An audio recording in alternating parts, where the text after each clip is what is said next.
ಚಿತ್ರದುರ್ಗದ ರೇಣುಕಾಸ್ವಾಮಿ ಕೊಲೆ ಪ್ರಕರಣಕ್ಕೆ ಸಂಬಂಧಿಸಿದಂತೆ ನಟ ದರ್ಶನ್ ಮತ್ತು ಪವಿತ್ರ ಗೌಡ ಸೇರಿದಂತೆ ಇತರ ಆರೋಪಿಗಳು ಬೆಂಗಳೂರಿನ ಸಿಟಿ ಸಿವಿಲ್ ನ್ಯಾಯಾಲಯಕ್ಕೆ ಹಾಜರಾದರು.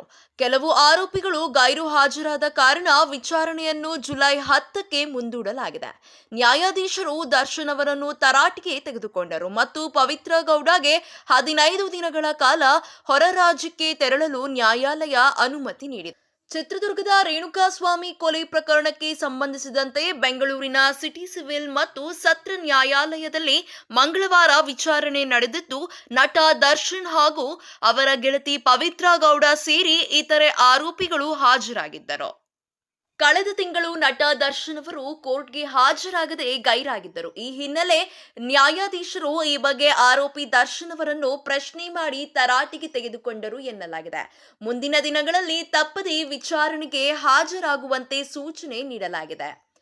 ವಿಚಾರಣೆಗೆ A3 ಪವನ್ ಹಾಜರಾಗಿರಲಿಲ್ಲ.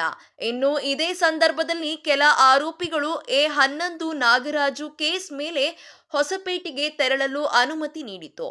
ಆರೋಪಿಗಳ ವಿಚಾರಣೆಗೆ ಹಾಜರಾಗಲು ಹೆಚ್ಚಿನ ಕಾಲಾವಕಾಶ ಕೋರಿದ ಹಿನ್ನೆಲೆಯಲ್ಲಿ ಅರ್ಜಿ ವಿಚಾರಣೆಯನ್ನು ಜುಲೈ 10ಕ್ಕೆ ಮುಂದೂಡಿಕೆ ಮಾಡಲಾಯಿತು. ಕೋರ್ಟ್ ಪವಿತ್ರ ಗೌಡಗೆ 15 ದಿನ ಹೊರ ರಾಜ್ಯಕ್ಕೆ ತೆರಳಲು ಅವಕಾಶ ನೀಡಿದೆ. ಇದೇ ರೀತಿಯ ಸಿನಿ ಅಪ್ಡೇಟ್ಸ್ಗಾಗಿ ಈ ಕೂಡಲೇ ನಮ್ಮ ಚಾನೆಲ್ ಅನ್ನು ಸಬ್ಸ್ಕ್ರೈಬ್ ಮಾಡಿ, ಹಾಗೆ ಪಕ್ಕದಲ್ಲಿ ಕಾಣುವಂತಹ ಬೆಲ್ ಐಕಾನ್ನ ಕ್ಲಿಕ್ ಮಾಡಿ.